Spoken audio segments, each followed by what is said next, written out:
سڵاوتان لێ بێ خۆشەویستان، من چۆمان خەسترەوم دیداری تایبەتان پێشکەشەکەم کە دیداری تایبەت مژارە سیاسیەکان تاوتوێ دەکات، ئەویش بە میوانداری ئەو کەسانە یاخود ئەو پسپۆڕانی کە بۆ ئەو تەور و باسانە کە دێنە ستودیۆی دیداری تایبەت. بۆ ئەم جاری دیداری تایبەت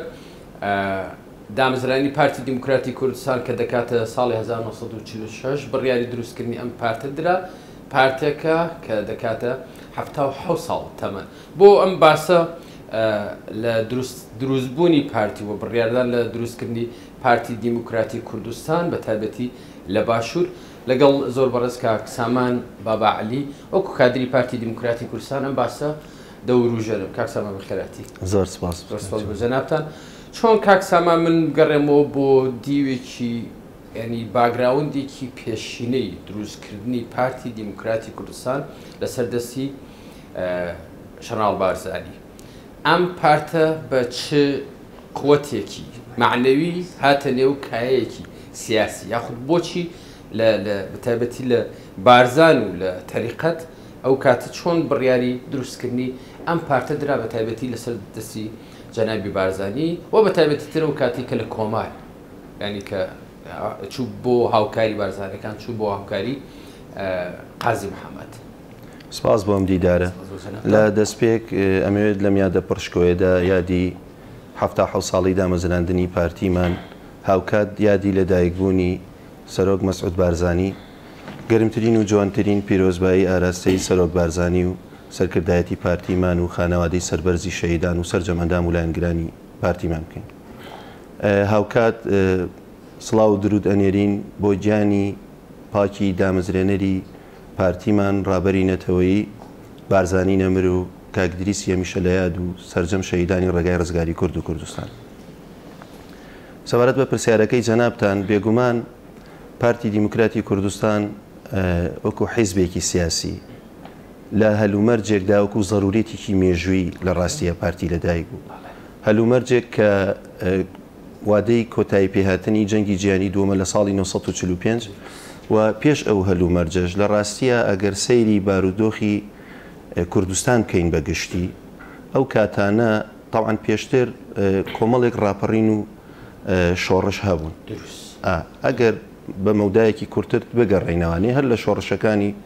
شێخ عەبدوڵڵای نەهری و شۆڕشی ئارارات و شۆڕشی سمکۆی شکاک و نزیکەی 20 شۆڕشێکە ئەوانەی کە دیارترینیان ناوی بڵین شۆڕشی شێخ مەحموودی حەفید و تا ئەگات بە شۆڕشەکانی یەکەمی بارزان و دووەمی بارزان. دواتر لە ڕاستیە ضرورەتی مێژووی حیزبێکی سیاسی هاتە ئارە بەو پێی کە ئەم بزوتنەوە و شۆڕشانەی کە هەبوون هەمویان زیاتر لە ڕاستیە ناوچەیی بوون، بەڵام دروستبوونی حیزبێکی سیاسی وەکو پێداویستی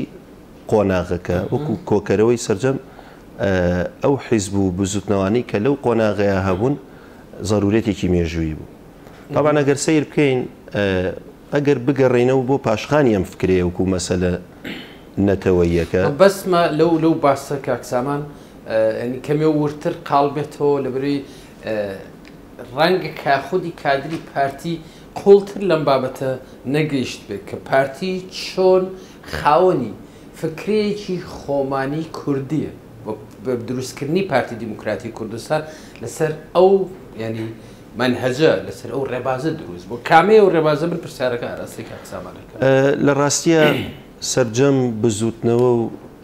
ڕاپەڕین و شۆڕشانی کە هەبوون بە دەر نەبوون لە کاریگەریە ئاینی و سۆڤیگەریەکان لە ناو کۆمەڵگەی ئێمە. ئەو سەردەمانی کە ئەگەر بە کورتی باسی بکەین دوای ئەوەی کە دەسەڵاتدارانی عوسمانی کۆتاییان بە حکمی مێرنشینەکان هێنا لێرەوە لە ڕاستیە لە کۆمەڵگەی کوردی فەراغی سیاسی و کۆمەڵایەتی قۆڵ دروست بوو کە نەیانەتوانیەوە نەیانەزانی چۆن ئەو فەراغانە پڕ بکەنەوە بەو پێی کە کۆمەڵگەی کوردی تووشی کۆمەڵی کێشە و قەیرانی سیاسی و کۆمەڵایەتی بوو کە ئەو کاتە کۆمەڵگەی کوردی زۆرینەی هۆز و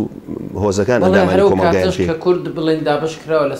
بە عنوانی میرەکان بۆ عوسمانی بێ یاخود بۆ سەفەوی بێ دوای ئەوەی کە ئێستاعمارێتەوە بابەتی تەوانەوە مێژوویکی دوور و درێژترە لە ڕاستیە پەیماننامەی زەهاوی نێوانەوە لە ئەنجامی شەڕی چاڵدێران دابشبوونی کوردستان بۆ یەکەمین جار لە نێوان ئیمپراتۆریەتی سەفەوی و عوسمانی ئەوانە مێژوویکی دوورترە، بەڵام کۆتایی پێهێنانی مێرنشینەکان ئەم فەراغەکە دروستە بێ لە ئەنجام و ئیمپراتۆریەتی عوسمانی ئەو کاتە ئەکەوێتە شەڕێک بەرامبەر بە ڕووسەکان ساڵی 1877 ئەمە واکە لە ئەنجامی ئەوە کە مێرنشینەکانیش وجودیان نییە لە ڕاستیان لە ناوچە کوردیەکان زەختێک و فشارێکی زۆر دروست بکەن بۆ کۆبوونەوەی باج و خەراج و سەرانە سەندن. ئەمەوە کات ڕێبەرانی ئەو کاتەی ناوچەیەکان لە ناو هۆزەکانە بە تایبەتیەکە سیر بکەین شێخ عەبدوڵڵای نەهری کە ئەویش بێگومان لەژێر کاریگەری ڕێبازی سۆفیگەری بووە مەسەلە ئاینەکان زۆر کاریگەری هەبوو لە فۆرمەڵەکردنی شۆڕش و ڕاپەڕینەکان تەنانەت ئەو کاتانە کۆبنەوەیکی گەورە کرێکێ تەنانەت یەکێتی یەک بەناوی یەکێتی یەکبوون ئەیانەوێ حیزبێکی سیاسی دروستبوون کە ئامانجیان دامەزراندنی دەوڵەتی کوردستانەوێ حتا ناوچەکانی دەسەڵاتی قاجاری کە ڕۆژهەڵاتی کوردستانەکە ئەو سەردەمە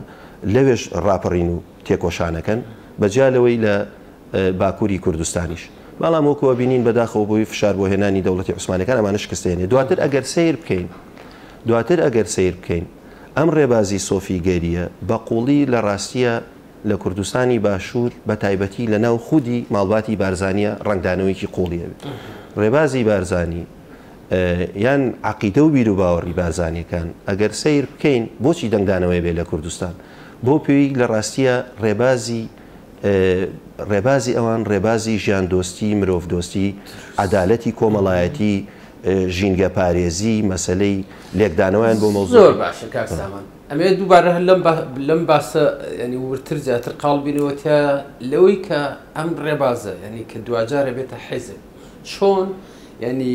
لە ژینگەوە ڕێز لە ژینگە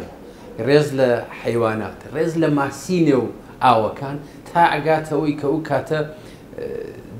زوڵم و زۆرێک هەبوو بە نسبەت ژن و ژنخوازی و گەورە ینی بچوو بە گەورەدار بەش و یاخود ینی ئەوانە بە تایبەتی تر ئەم ڕێبازە کە حیزبێکی لێ دروستەکرێت کۆی پێکاتەکانی دیکە لە جوو لە مەسیحی لە موسڵمان ینی ئەمانە کۆکاتەوە هەر بۆیە ئەتوانین بڵین ئەم پارتەکە دروستکرا لە هەناوی کورد لە ناو سروشتەوە هاتە بوو ینی هەوێنەکەی دوجار تەریقەتی نەقشبندیە خۆی لە ڕاستیە سڕیمانەوەی پارتی و بەهێزی پارتی تا ئەم لەحزەیە کە هێزی ژمارە یەکی ساحەی سیاسی کوردستانە پەیوەستە بەو ڕەهەندە مێژوویە قوڵەی کە ئەتبەستێتەوە بە مەسەلە نەتەوەی و نیشتمانیەکان یعنی ئەو مەوزوعی مەبادی و فکرە ئەو قوڵبوونەوەیە ئەوان ئەو سەردەمە هێزی سەربازی پۆلیسیان نەبووە یعنی بە فکر و بە پەروەردە قەنەعەتیان بە خەڵک کردووە کە چۆن نیشتمانی خۆیان خۆش بێ بیر و باوەڕیان بە مەسائیلی لە پاڵ مەسەلە ئاینیەکە نەتەوە نیشتمانی خۆیان خۆش بێ ینی سەرکردەیەکی گەورەی وەکو شێخ عەبدولسەلامی بارزانی دووەم لە 1970 مزەکەرەیەکی چەند خاڵی ئەدات بە بابی عالی عوسمانی بۆ ئەوەی کە لە ناوچەکانی سنووری دەسەڵاتی خۆیە ڕاستی کورد مافی جۆرێک لە حکمی ذاتی لەو ناوچانە هەبێت کەواتە لێرەوە ئەوەی ئەوان هەست بە مەترسی ئەم ڕێبازەکەن هەست بەواکەن کە ئەم ڕێبازە ئەگەر بەردەوامی هەبێ بە شێوەیە بۆ خودی ڕێبازەکە و مەترسیە بێ بۆ ئەوەی کە بە شێوەیەک لە شێوەکان مەسلەی نەتەوایەتی فۆرمۆڵە بکرێت لە بابەتێکی گەورەترە ئەوە بۆی ئەوان بەڕاستی تەقبولیەوە ناکەن حتا دوجار دەرەنجامەگا بۆی کە لە 1940 شێخ عەبدولسەلامی بارزانی لە سێدارە بدەن و دوای ئەوە ئەم بزوتنەوەیە ئەبێ بە بزوتنەوەیکی گەورەی فراوان لە ناو کۆمەڵگەی کوردی ئەبێ بەوەی کە مەسەلەن لە ناو نائومێدیە ئومێد بەرهەم بێنێ لای تاکی کوردی کۆمەلگا کە چاویان لەوە بێ بزوتنەوە و ڕاپەڕین و فکرێک هەیە کە لە بارزانەوە سەر هەڵەیە و دواتر بۆیە ئەبینین لە بەردەوامی حتا شۆڕشەکانی تر شۆڕشی شێخ مەحموودی نەمر بارزانی نەمر تەمەنی 16 ساڵە بێ یعنی ئەوێت بە هێزێکەوانێ بێت بۆ ئەوەی کۆمێکی شۆڕشی شێخ مەحموودی نەمر کار لە 1990 بەمەرجێ کاک سامان ئەمەیان لای من باسێکە زانازان بتوانین لە چارەی بێن یاخود بتوانین باسەکە زۆر بابەتیانە باسکەین لەوەیە کە دوو تەریقەتن تەریقەتی نەقشبەندی وە تەریقەتی قادرین بەڵام بە بێجی ئاوازی بارزانی ئەو کاتەیەت بۆ کۆمەکی شێخ مەحموود نەمر سەرنجێکی جوانە کەواتە لێرەوە خاڵی هاوبەش ئەدۆزنەوە لێرەوە کە شێخ مەحموودی نەمر مەسەلەن شۆڕش ئەکا و ئامانجی دامەزراندنی دەوڵەتێکە لەم بەشەی کوردستان یعنی مەسەلە فکریەکان قوڵترە بنەوانێ بۆ پەیوەستبوون بە مەسەلە نەتەوایەتیەکان یان بە دیوێکی ترە ئەگەر سەیری بکەی بگەڕێنەوە سەر سەرنجەکەی خۆت کە باست کرد هەر ئەو سەردەمانە بارزانی نەمر بەهانای ئەرمەنیەکانەوە چێ بۆ ڕزگارکردنی ئەنداریک پاشا یعنی کە ئەوان ئەرمەنیشە بن لە سەردەمی قەپڵعامەکان کە لە 20 بارزانی لەو شەڕە شەهید دەبن بەڵێ لە بەرگریکردن لە بەڵێ کەواتە ئەم بیر و باوەڕە ئەم عەقیدەیە بە تەنها ئەوە نییە پەیوەست بێت بە ناوچەیەکەوە ئەوە بۆیە بینین مەسەلەن لە شۆڕشی یەکەمی بارزان 1932 ینی کاتێک کە شێخ ئەحمەدی بارزانی ناچارەکرێ لە ژێر زەخت و فشاری بەریتانیەکان و سەردەمەکە ئینتیدابی بەریتانی لێرە بە دڵنیایی شەڕەکە بەڵام ناچار ئەکرێ لە ژێر فشە ناهاوسەنگی هێز و فشارێکی زۆری تۆپباران و هێزی ئاسمانی پەناباتە بەر تورکیا دواتر تورکیا بە حکمیەوەی کە شێخ ئەحمەدی بارزانی لە ڕابردووە پاڵپشی شۆڕشی ئاراراتی کردووە شێخ ئەحمەدی بارزانی تەسلیم بە ڕژێمی عراقیەکەنەوە و ئەو سەردەمیش بۆ ماوەیەکی زۆر نەفێ بێ لە باشووری کوردستان لە 1936 ڕێکە و دوای بێ شێخ مەحموودی حەفیدیش دوور خراوەتەوە بۆ ناوچانە دیسان لێەوە پەیوەندیەکان دروست دەکەنەوە بۆی لە یەکتریاندا ببڕن شێخ ئەحمەدی بارزانی هێنەوە بۆ سلێمانی تەکمیلی ویستم لێەوە بڵێم ئەمە بەڕاستی بابەتێکی قوڵە کە بەردەوامی هەیە یعنی ئەم بیر و باوەڕە ئەم فکرێ ئیدی لە دوای لە سێدارەدانی شێخ عەبدولسەلامی بارزانیەوە لە 1940 بەوە پەیوەست نابێت کە بە تەنها لەناو خودی شوێنێکە بمێنێتەوە کە لە بۆقەیەکی جوگرافیا کە پێی وترێ بارزان بەڵکو پەرە ئەسێنێ ئەچێتە ناوچەکانی تری کوردستان هەتاگا بەوەی کە لە 1943 بەر لە دامزانی پارتی دیموکراتی کوردستان شۆڕشی دۆمی بارزان بە سەرکردایەتی ژەنڕاڵ مستەفا بارزانی نەمر و چوارە ئەفسەرە قارەمانەکە کە لیژنەی ئازادیش لە 1945 پێکهێن تەواوە ینی من پرسیارەکەم لەوە ئەمە بۆ ئەم پرسیارم یعنی ئەو پرسیارانەی ترم کرد لەوەی کە پارتی بۆ خاوەنی ئایدۆلۆژیانە بە دیوەک لە دیوەکە پارتی حیزبێکی ئایدۆلۆژی نییە ڕاستی ئەو سەردەمەی ئەو سەروبەندەی کە پارتی دامەزرێ حیزبی ئایدۆلۆژیش لە بڕەودا بێگەر سیرکەین مەدی شوعێت بە تایبەتی لە کۆمەلگای ئێمە لە بڕەودا بێ بەڵام کێشەی ئێمە لە ڕاستیە وەکو نەتەوەی کێشەی ئایدۆلۆژی نیە من کێشەی نەتەوایەتیمان هەیە ئێمە پێویستمان بەوە هەیە لە ڕاستیە دوجار وەکو نەتەوەیەک خۆمان فۆرمەڵە بکەین خۆمان کۆ بکەین و بۆی دەوڵەتمان هەبێت لە ناو دەوڵەتە ئاساییە تۆ مەسەلەن چین و توێژ و گروپەکان هەڵگری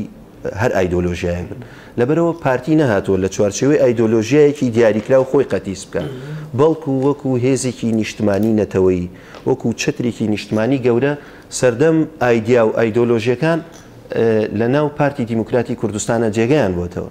ئەگەر ئەمە بینینەوە بە تایبەتی لە بابەتی کەسێک کە چەپ بێ کەسێک کە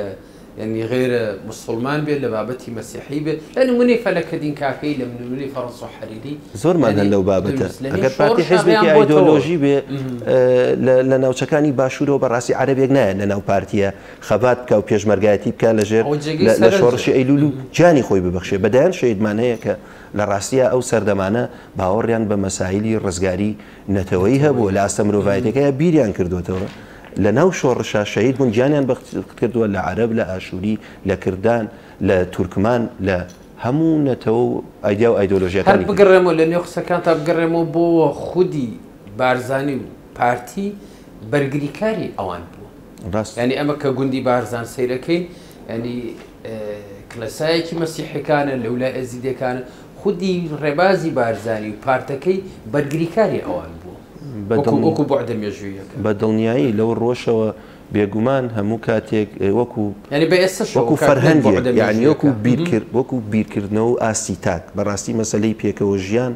مەسەلەی جیاوازی بیر و ڕای ئاینی و یان هەر بیر و ڕایەکی تر نەیتوانیوە کاریگەری لەسەرەوە دابنێ کە وێڕای ئەوەی کە فشارێکی زۆریان لەسەر بووە موامەری زۆر گەورە هەبووە بەڵام هەمیشە ئەم پێکەوە بوونە دەرەنجامێکی باشی هەبووە لە ڕاستیە لەسەر کۆمەلگەی ئێمە کاکسامان بە ئێستا شۆی ئەمە بینینەوە کۆی ئەو پێکاتانە کە پارتی بە ئۆکاریەوە بە حکومەوەی کە هێزی یەکەمە پێکاتەکان هەمیشە مکوڕ ینی مەسوورترە لەسەرەوەی کە کۆی پێکاتەکانی تر لە نێو حکومەت و لە نێو پەرلەمان و نێرایەتیان هەبێت ما بسم لوي أو شوركنوي أو رباز لنيو أم بارتا يعني بردوامي هو كاري أوي كبردوام أوان لراسية بالبشتي بارتي وربازي بارزانيان كردوه پەیوەستە بە بوعدە مێژوویەکە ئەو بوعدە مێژووی کە بەردەوام ئەم بیرکردنەوەیە ئەم مەسەلە فکریە پەیوەست نەبووە بە بابەتێکی دیاری کراوە حتا لە ئاستە ئاینیەکەشە ئەگەر سەیری بکەین لە ئاستە ئاینیەکەشە سەیری بکەین ڕاستە مەسەلەن کۆمەلگای ئێمە بەگشتی کۆمەلگەیەکی موسڵمان بووە بەڵام لەناو ئەم بیرکردنەوەیە لەناو ئەم فکرەیە دەستگرتن بەوەی کە ڕێز لە ئاین و ئاینزاکانی تریش بگیرێ و لە یەک سەفی نەتەوەی نیشتمانیا کۆ ببنەوە هەرگیز نەبووتە کێشە و ئاریشە خودی ئەم سحرت چ پارتی یعنی 77 ساڵە 77 ساڵەی خلودە گەنجە یعنی بۆ نەمریە ماوەتەوە ڕەنگە بە گزارشتەکەی جەنابی سەرۆک پارتی لە داربەڕووەکە طبعا ئەوە لە ڕاستیە تعبیرێکی زۆر زۆر جوانە یعنی ئەگەر سەیری سروشتی کوردستان بکەیت داربەڕوو ناخی بە شێوەیە بە زەویان ڕۆچووە هەڵکەندنی ئەستەمە تەنانەت ئەگەر 20 سووتێ سەر هەڵەیاتەوە هەمیشە بە خۆڕاگری و بە پتەوی ئەمێنێتەوە بێگومان پارتی دیموکراتی کوردستانیش بەو پێی کە تاکە حیزبی ڕاستگۆ بووە بە پێی قۆناغە مێژوویەکانیش لەگەڵ بیر و باوەڕی خۆی لەگەڵ استراتیژی خۆی و هەمیشە شیعارێکی هەڵ نەگرتووە نەتوانێت جێبەجێ بکە و داکۆکی لێ بکە شیعاری مەتاتی زۆر بوون بە پێی قۆناغەکانی شیعارەکانی گۆڕیوە بێگومان بەو پێی کە پارتی حیزبی ضرورەتی کۆمەلگای کوردی بووە پارتی حیزبێک نەبووە لە ئەنجامی شقاق دروست ببێ پارتی حیزبێک نەبووە لە ئەنجامی زروفێکی تایبەتی و کاتی دروست بووبێ پارتی حیزبێک نەبووە لە ئەنجامی کۆمەڵێک ناڕەزایەتی و قۆستنەوەی هەلومەرجێک دروست بووبێ پارتی ضرورەتی مێژووی پارتی لە هەناوی هیچ حیزبێکە نەهاتوتە بوون تاوکو پەرد بێت گومانی تیانە ئەوەی کە سەرنجەکەی جەنابەت باست کرد فعلا حاڵەتێکی سروشتی بووە یعنی ئەگەر سەیری هەلومەرجی دامەزنانی پارتی بکەی زۆر جیاوازە لە هەر حیزبێکی تر بارزانی نەمەر حوزوری نابێ یعنی بە درێژایی لە کۆنگری چوارەم حوزوریە بێت خۆی لە 16 ئابی 46 کاتێک کە کۆنگرەی پارتی لە ماڵی سعید فەهیم ئەبەسترێ بارزانی نەمەر ئەو کاتە لە پاراستنی کۆماری کوردستانە بێت لە مەهاباد بەڵام بارزانی نەمەر ئەکرێت بە سەرۆکی پارتی لە 1950 کە کۆنگری دوو ئەبەسترێت دیسان بارزانی نەمر لە یەکێتی سۆڤێت دەبێت ئەو سەردەمە بۆی ڕێوڕۆشنە گەورەی و مێژوویەکەی کە بەناوبانگە هەر بە سەرۆکی پارتی دانرێتەوە لە کۆنگری سێش لە ساڵی 53 دیسان بارزانی نەمەر حوزوری نابێت لە غیابی خۆیان بە سەرۆکی پارتی لەبەرەوەی بارزانی هێز بە حیزبەکە بەخشێت بارزانی سەرکردەیەکی کاریزمای گەورە بووە کە قوڵایەکەی پەیوەستە بەو مێژوو عەقیدە و فکرەی بارزانی کە باسمان کرد کە ئەو سەردەمە تا بارزانی نەمر هاتووە ئێستا کە سەرۆک مەسعود بارزانی هەڵگری هەمان فکرە و بیر و باوەڕ عەقیدە هەر بۆیە هەر هێزێک لە نێو پارتی هاتوێتە دەر 2000 بە یعنی خودی فکرەکە خودی ئایدۆلۆژیەکە خودی ئەو ئایدۆلۆژی دەرەکیانە کە ئەمان بەتایبەتی لە باشووراوی سیبێتیان بخێنە مەجای کردار و پراکتیکەوە بۆیان نەلووە ناتوانێت تەجاوزی پارتی بکەن دروست دوو ڕێگا هەیە یان هەمان ڕیتم و شێوازی پارتی بدونە بەر کە هیچ پێویست بە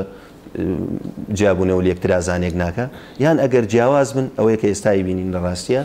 کە پارتی هەر بە یەکەمی بێڕکا بەرماوە تایتڵی پارتی دیموکراتی کوردستان ئەم تایتڵە شایەتی ئەمەیە کە پارتی دیموکراتی کوردستان پارتێکی دیموکراتە ئەویش لە بەردەوامیدان بە لە ینی کۆنگرەکانی هەمیشە ینی چواردە کۆنگری بەستووە ینی لە نێو کۆنگرەکانە ئینشقاق دروست نەبوو بەرتەوازەیی دروست نەبوو ممارەسی دیموکراسیەتی خۆش ئەزانی ئەگەر لە قۆناغێک لە ناوەڕاستی شەستەکانیش دروست بوو بێت پارتی زۆر بە خێرایی زۆر بە خێرایی خۆی کۆ کردوتەوە ئامادەکاریەکانی کردووە هەموو ئەو ڕێگا و شوێنانە بە میکانیزمە دیموکراسیەکان و مەسەلەی هەڵبژاردن و کۆدەنگی بووە یعنی پارتی لە ڕاستیە مەسەلەی دیموکراسی لە فەرهەنگی خۆیە و کە حیزبێکی سیاسی کردوێتی بە فەرهەنگێکی ناوخۆی خۆی مەوزوعی ڕەخنەگرتن مەوزوعی حتا قسەکردن لەسەرەوەی کە پارتی لە چی دۆخێکدایە لە ناو کۆنگرەکانیە لە کۆنفرانساتەکانە لە کۆڕ و کۆبوونەوەکانی خۆیە ئەمانە وەکو پرانسیب مەسەلە دیموکراسیەکان دەستی پێواگرێ یعنی بابەتێک نییە تەنها بۆ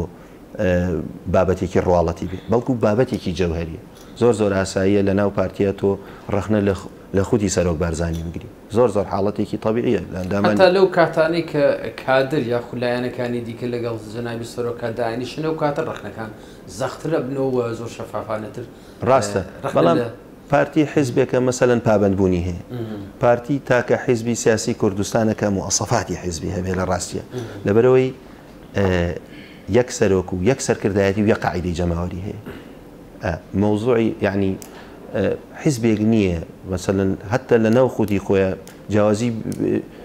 بیر و بۆچوون هەبێ بەڵام لە مەسەلە مەبدەئیەکانە لە مەسەلە چارە نووسازەکانە پارتی لە ڕاستیە یەک قەرار و یەک بڕیاری هەیە سەرۆک کە بڕیارێکی دەرکرد لەسەرەوە بخوارەوە هەمووی پەیڕەویە لە مەسەلە بە تایبەتی مۆرکەنەتەوەیەکان ئەوەی کە باز لە گیانی کورتەکە گیانی کورد کە بە تایبەتی کە بە درێژایی مێژوە و زوڵمی لێکراوە هەر کوردێک ببینی تۆ بەرگری لە بە تایبەتی لە سرودی نیشتیمانی عێراقی بکە بە تایبەتی تر بەرگری لە پەرچەمی کوردستان کە ئۆتۆماتیکەن مۆرکێکی پارتیبوونی لێدرێ یاخود ئەگەر ئەو کەسە پارتیش نەبێت ئەمە واقعەکەیە هەر بۆیە تایتڵی پارتی دیموکراتی کوردستان لە هەناوی پارتی دیموکراتی کوردستانە هەوڵی بۆ درێ پراکتیکەکرێەوە ئەبینرێتەوە زۆر ڕاستەوە بۆیە زۆر جار هەر ئەم بابەتە بۆ خۆشی باسەکرێ وترێم و کوردێک پارتی بوونێ قەرزارە لە ڕاستیە جەوهەری ئەم بیرکردنەوەی ئەوەیە یعنی ئەگەر سیر بکەی سەیری تێڕوانینی مەسەلەن وڵاتانی دەوروبەر بکە تێڕوانینیان بەرامبەر بە قەزیەی کورد لە پارتیەوە سیرەکەن لە سەرۆکەکەیەوە سیرەکەن لە مەسلەی گفتوگە و هاتنە پێشەوەکان لە مەسلەی قسەکردن لە چارەسەرکردنی قەزیەی کورد یعنی ئەوان ئەزان حەزمی پارتی چییە ئەزان پارتی حیزبێکی دامەزراوە حیزبێکە ڕگاژۆکەی هێندە قوڵە پەیوەستە بە تاک بە تاکی خەڵکی ئەم وڵاتەوە با بیرکردنەوەکانی جیاواز بن بەڵام دوجار لە ئاستەنەتەوە یەکەیە پەیوەستە بە هەر تاکێکی کوردستانیەوە تەنانەت ئەگەر لە مەسلەی جیاوازی بیر و بۆچوو نیشانە بێت چونکە هیچ کوردێک نییە بەڕاستی بەجیا لە مەسلەی نیگەرانی و تووڕەبوونەکانمان ئەوە بابەتێکی ترە حەزی بەوە نەبێت کە دەوڵەتی هەبێ حەزی بەوە نەبێ مەسەلەن شانازی بە نەتەوایەتی بوونی خۆیەوە بکە هەموو ئەمانە لە ناو پارتیە ڕنگدانەوەی هەیە لەبەرەوە پارتی لەو مەجالاتانە سازش ناکە کاتێک کە بەرامبەر بە بەرامبەرەکانیشی دانیشێ بەڕاستی نوێنەرایەتی ڕاستەقینەی قەزەیەکەکە ئەوە بۆیە بە درێژایی مێژوو پارتی توانیوێتی لەسەر پێی خۆی ڕابوەستێ تەمەنی 77 ساڵە بەڵام لە ڕاستیە هێشتا حیزبێکی ڕەشیقە هێشتا حیزبێکە کە ئەتوانێت بۆ ماوەیەکی دوورمە و دای دوور و درێژ و تا ئەو کاتانەی بە دڵنیایی کورد ئەگە بە دوو ئامانجەکانی خۆی لە دامەزرانی دەوڵەت پارتی ناوەستێ و پارتی ئەو مەشخڵی کاڵگرتووە بە تایبەتی کە کوردستان دابشکراوە بەسەر 4 پارچە حتمما 4 زلێ هێز دوژمنی دووبارە ئەبنەوە پارتی دیموکراتی کوردستان سەرڕای دوژمنە نێوخۆیەکان هەر بۆیە پارتیمیش تووشی نشست ئەبێ کەوتنە بێ و دوجار هەڵەسێتەوە لە نمونەی ینی ئەوەی کە پێڵن نسکۆ تا ئاگاتە 16 ئۆکتۆبر یعنی ئەمە پارتی دەبینەوە بە ئێسەشەوە چۆن نەیارە هەرە سەرسەختەکان نیەتی ئەوانی هەناوە کە کورد کیانێکی نەبێ یاخود لاواز بکرێ بەڵام ئەوەی کە بەمانا کردارەکەی کە بەرگری ئەکا دووبارە لەم قوارێ و ڕاستەوخۆ بێ یاخود بە واتە دیبلۆماسیەکە بێ پارتی بەرگری لە پارچەکانی دیکە ئەکا بۆیە ئەو هێزانە نابێت بە کەم بۆر بگیرێ و ئەو نیشتیانی کە ڕوبەڕووی پارتیژە بنەوە ئەمە دوجار بخێنە هۆکاری ئەوەی کە پارتی دروشمەکەی ینی گەورەیە گومانی تیانە یعنی بۆیە وەکو پرۆژە لە ڕاستیە وەکو پرۆژێکی گەورەی نەتەوایەتی هەمیشە پارتی هامشی وڵاتانی دراوسەی لەسەر بووە ئەم پرۆژیان بە مەترسیدار زانیوە زانیویانە پارتی جدیەتی هەیە لە بابەتەکانە ئەو بۆیە کاتێک کە دێتە سەر بابەتی ڕیفراندۆم چۆن گەلە کۆمەکیێمان لەکەن چۆن لەسەر ئاستی ناوخۆ کێشەمان بۆ دروستەکەن چۆن بارودۆخەکان هەر هەمووی وێڕای ئەو هەموو ناکۆکی و سیراعە هەرێمایەتی کە هەیە هەمووی وەلایەنێن لەسەر مێزێکی گفتوگۆ کۆبنەوە کە چۆن ئەم پرۆژێ احتیوا بکەن چۆن هەوڵی لە ناوبردنی ئەم پرۆژەیە بن یان توانەکانی کەم بکەنەوە. لە باسی دامەزرانی پارتی دیموکراتی کوردستان ئەو کاتە و تا ئاگاتە ئەوەی کە ئەم بەرەوە هەڵبژاردنەکانەچین خودی جەنابی سەرۆک بارزانی لە کۆیە یەکەم نیەتی بۆ واتاکانی دیموکراسی لە کۆیە ئەو وتارەیە کە ئێمە چۆن بڕێنەوە بە موئەسەسە بوونەوە هەڵبژاردنەوە تا دروستکردنی پەرلەمانی کوردستان. پارتی هیچ کاتێک لە ڕاستیە سڵی لەوە نەکردوتەوانێ قسە لەسەر میکانیزمەکانی دیموکراسی و هەڵبژاردن بکات. ئەوە بۆیە ئەو وتارەی سەرۆک ئەوەی کە لە ساڵی 92 وروژێنێ ئەیوروژێنێ ببەخشە کۆتایەکانی ساڵی 91 پێم وایە کۆتایەکانی ساڵی 90 یەکەم هەڵبژاردن لە 95 ساڵی 92 بووە بەڵام وتارەکەی سەرۆک پێم وایە لە کۆتایەکانی ساڵی 91 بۆ بارحاڵ مەبەستەکە ئەوەیە بابەتێکی وا وروژێنێ لە بارودۆخێکا کە هێشتا تۆ قۆناغی خەپاتی ڕزگاری خوازیگەلی کوردستان هێشتا تۆ لە بەردەم هێشتا تۆ لە بەردەم گۆڕانکاریەکی تازەیە کە پێویستت بەوە هەیە لە قۆناغی خەپاتی ڕزگاری نیشتمانی بگەیت بە قۆناغێک کە پێ ودرێ ئیدارەدانی وڵات یعنی لێرەوە ئیدارەدانی وڵات ئەبێ شەرعیەتەکەی لە خەڵکەوە وەربگری ئەو بۆیە سەرۆک پێشنیاری هەڵبژاردنێکی گشتیەکە و وەکو بینیمان لە هەموو قۆناغەکانی تریش لە ڕاستیە و ئێستاش پارتی کە مکوڕە لەسەر مەسەلەی هەڵبژاردن لە هەموو لایەنە سیاسەکانی تر زیاتر جەخت لەسەرەوە کاتەوە کە هەڵبژاردن لە وادەی خۆیان بکرێت. کاک سامان بابەعەلی وەکو کادری پارتی دیموکراتی کوردستان زۆر سپاس کە لەگەڵمانە بووی. زۆر سپاس بۆ بەڕێستان کات. خۆشەویستان و ئازانەوەش هەمیشە تەندروست و کامران بن.